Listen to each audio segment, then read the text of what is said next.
Alright, magandang araw Pilipinas mga kapatid. Meron na naman tayong panonooring balita at pag-uusapan sa oras na ito mga kapatid. Kung naaalala ninyo, halagang 10 bilyong piso ng droga ang nasabat mga kapatid dito sa karagatan ng Zambales. At ayon nga sa Philippine Navy, particular kaya Admiral Roy Vincent Trinidad, tama ba? Ito daw ay pakana ng China. Ito'y propaganda upang sirain ang kinabukasan ng mga kabataang Pilipino. Na yan ay binuweltahan mga kapatid ng China. No? At nagalit mga tol ang China dyan sa pahayag na yan ni Rear Admiral Roy Vincent Trinidad. Ngayon, bumuwelta ulit mga kapatid, no? Si DND Secretary Gibo Teodoro. At yung pagbuwelta ng China ay tinawag niyang parang body odor o putok, baktol, kung ano man ang tawag niyo doon mga kapatid, no? Sabing gano'n ni DND Secretary Gibo Teodoro, no? Likens China's reaction on West Philippine Sea drug recovery to body odor. Parang nahahalintulad daw ito sa body odor mga kapatid. Paano nahahalintulad sa body odor? Alamin natin mga tol. Pag-usapan natin yan. At syempre bilang mga Pilipino at kung ikaw ay concern sa ating mga kabataang Pinoy na talagang nabibiktima ng mga masasamang gamot tulad nito mga kapatid, pag-usapan natin to at pwede kayong magbigay ng inyong saloobin, ng inyong opinion at ng inyong reaksyon sa comment section sa ibaba mga kapatid, no? Pero bago natin to simulan, syempre huwag mong kalimutan mag-subscribe, click mo na rin ang notification bell para ma-notify ka whenever na may mga bago tayong reaction video tulad nito. Itong balitang panonoorin natin mula to sa DZMM Teleradyo, no? Huwag na natin patagalin pa, panoorin na natin to. May sagot si Defense Secretary Gilberto Teodoro Jr. sa reaksyon ng China kaugnay ng mga nasamsam na tone-toneladang ilegal na droga sa West Philippine Sea. Kasi kung naaalala ninyo mga tol, di ba binigyan na nga natin yun ng reaksyon. Sabi ko nga, well, may karapatan din naman talaga ang China in fairness na itanggi nila yan, lalo na kung wala pa naman tayong kumbaga.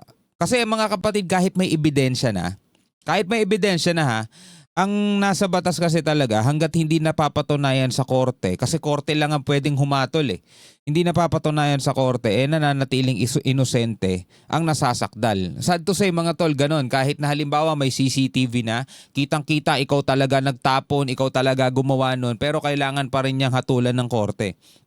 So dito mga tol, kahit na may mga Chinese markings na etong mga nasabat na mga illegal na droga sa karagatan, yan ay itinatanggi ng China at nagagalit nga sila dito sa paratang umano o di umano ng Pilipinas tungkol dyan sa bagay na ganyan. No? So dito bineltahan din yan ni Senator tuloy. Bagay kasi Senator no? DND Secretary Gibo Teodoro mga tol. Balita mula sa Campo Aguinaldo, hatid ni Radyo Patrol Marlene Padiernos. Marlene. Rika, ayon kay DND Secretary Gilberto Teodoro Jr., ang reaksyon ng China sa issue ay parang isang body odor na buga lang ng buga na hindi galing sa bibig kundi sa ibang parte ng katawan. Kumbaga parang ganito mga tol no? Kung iintindihin mo lang, no? Parang ganito no? Yung nangangamoy ka na pero tinatanggi mo pa. Nangangamoy ka na pero tinatanggi mo pa kasi may nakalagay na nga na Chinese markings, di ba? Tapos palutang-lutang dyan nasa karagatan o kaya nasa bad doon sa mga maliliit na bangka na may mga sakay na mga Chino rin at saka ano pa ba ibang sakay nun? Malaysian ba o Vietnamese? Basta may sakay pang ibang lahi tapos may mga Chinese markings. Pumapasok dito sa Pilipinas, nasa bad halagang 10 bilyong piso mga tol. Di ba? Pero yan ay itinatanggi ng Beijing. Ang sabi nga ni ni Admiral Vincent Trinidad, ito'y propaganda ng China o ng CCP, not China, ng CCP, Communist Party of the Communist Party. Chinese Communist Party, mga tol, ano yan, para sirain mga tol yung kinabukasan ng mga kabataang Pilipino. Yun daw ang pakay, yun ang sabi. Odor na buga lang ng buga na hindi galing sa bibig kundi sa ibang parte ng katawan. Kaugnay pa rin ito sa pahayag ni Philippine Navy spokesperson for the West Philippine Sea, Admiral Roy Visitanidad.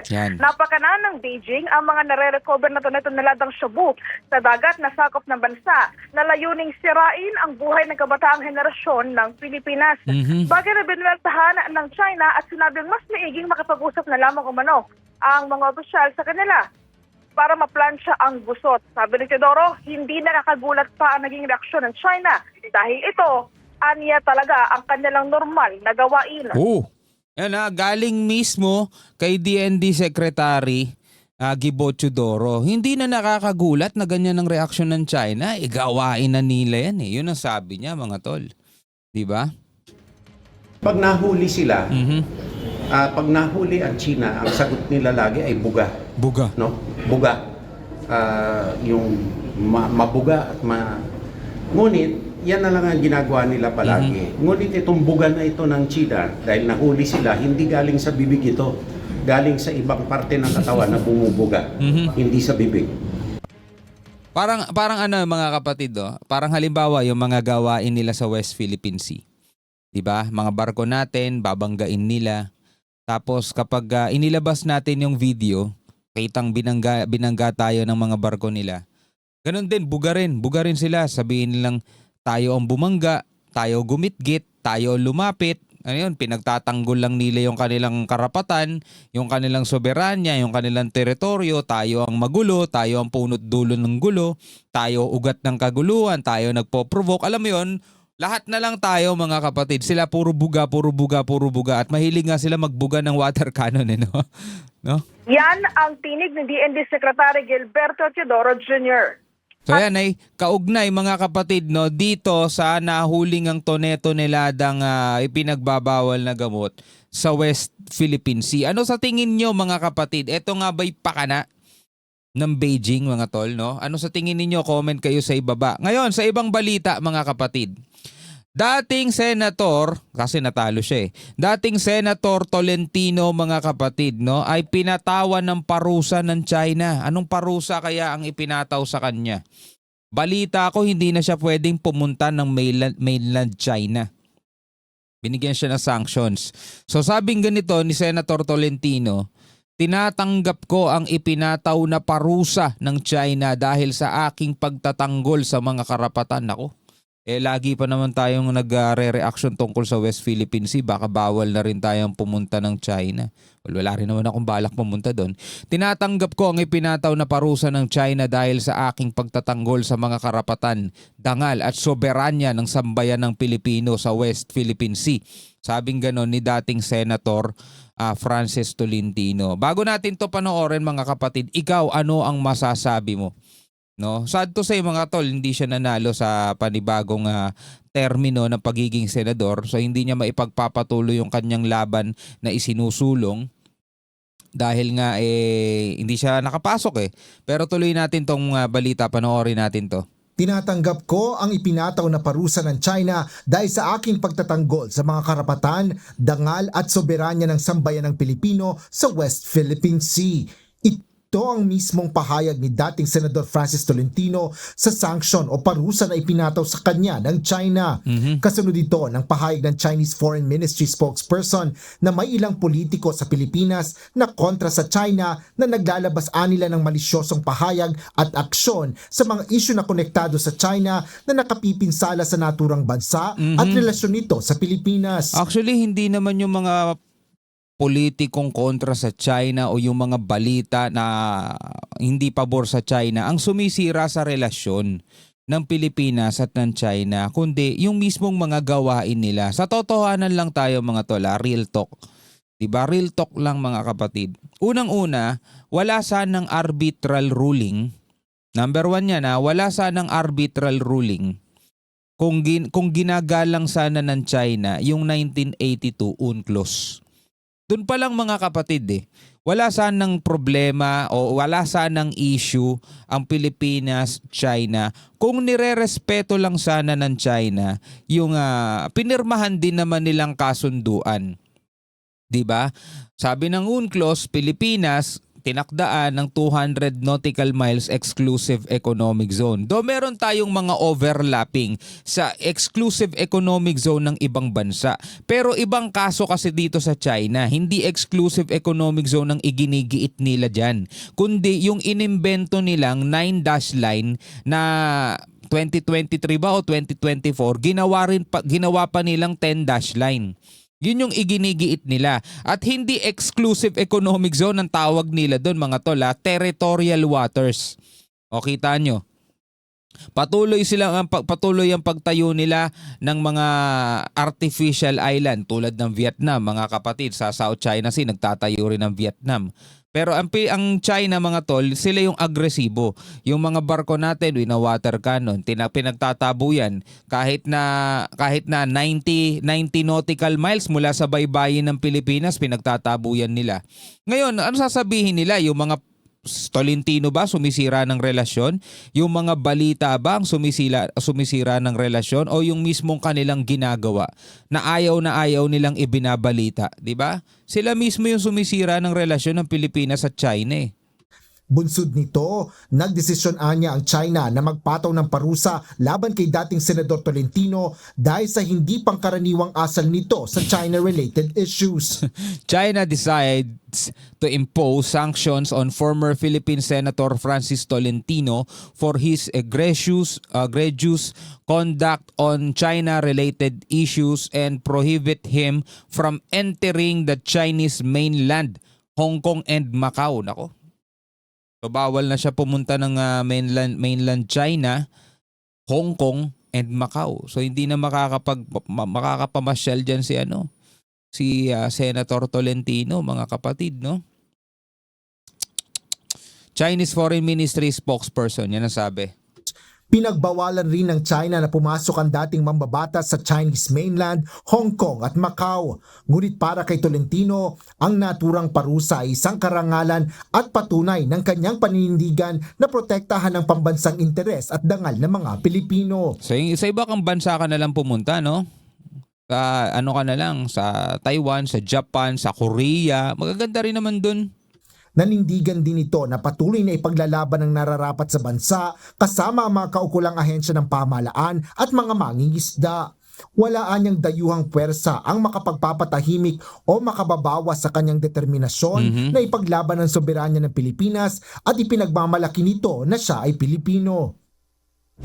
Kinwestiyon naman ni Senate President Hindi naman kawalan siguro sa'yo kung hindi ka makakapunta ng Macau, ng Hong Kong o kaya ng Chinese mainland, di ba? Kayo ba? Tanong ko lang, makawalan ba sa inyo kung sakasakaling pagbawalan na kayong pumunta doon? Maliban na lang kung magtatrabaho kayo sa Hong Kong, malamang talagang malaking kawalan sa inyo yun. Pero ang nakakalungkot dyan, mga tol, para sa akin wala namang ginagawang masama si Senator Tolentino, mga tol. Iginigiit niya lang din kasi yung karapatan ng ating bansa. Diba?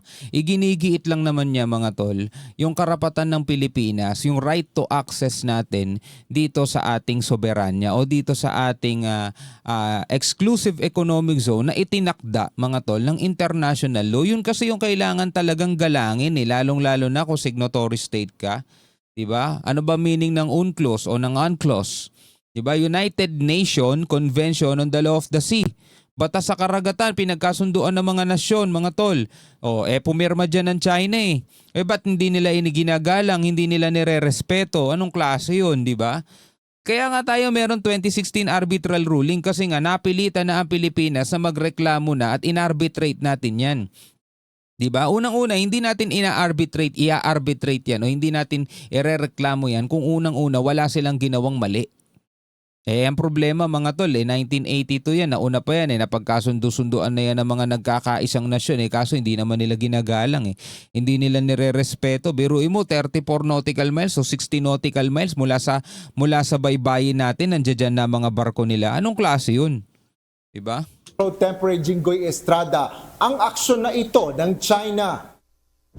Ani Estrada, kailan pa naging hindi pangkaraniwang asal ang pagbubuo ng mga lehislasyon para igiit ang karapatang pangsoberanya ng Pilipinas. Dagdag pa ng Senate President pro tempore, ang aksyon ni Tolentino ay kasang-ayon lamang sa mga demokratikong proseso Tama. at legal frameworks ng bansa. Tama. Sa halip, sa nakalipas na 4 na taon ay China anya ang patuloy na nambubuli at nangaharas sa kabila ng arbitral ruling pabor sa Pilipinas. O di ba? Napakalinaw yung sinabi ni Senator Jinggoy.